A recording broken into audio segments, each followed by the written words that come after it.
大家好，係我晴晴。上次講到呢隻指甲啦，呢隻指甲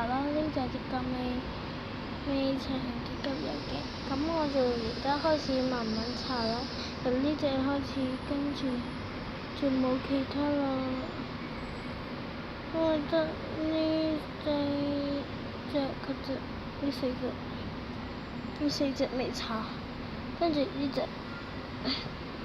點一啲指甲油先，因為好快就會冇晒。睇下，聽得，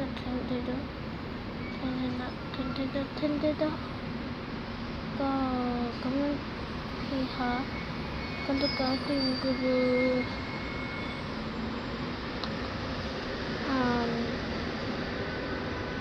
好硬啲指甲。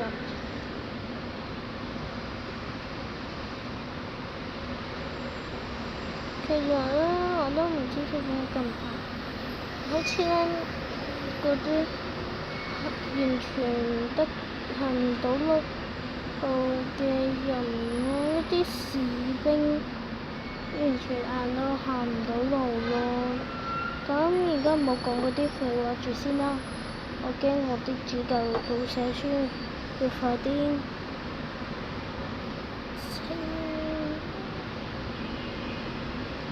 整好指甲油咯。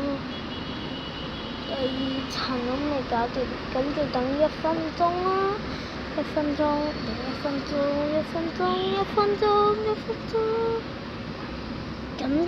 等1分鐘啦，就喺度等1分鐘，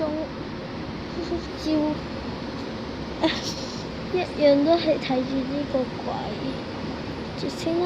咁等我做啲嘢，做完就得㗎啦。咁就等多4分鐘應該做完㗎啦。咁就等一陣啦，咁就拜拜啦，拜拜先啦，等一陣再見啦。就咁睇住呢個鬼啦，係咁。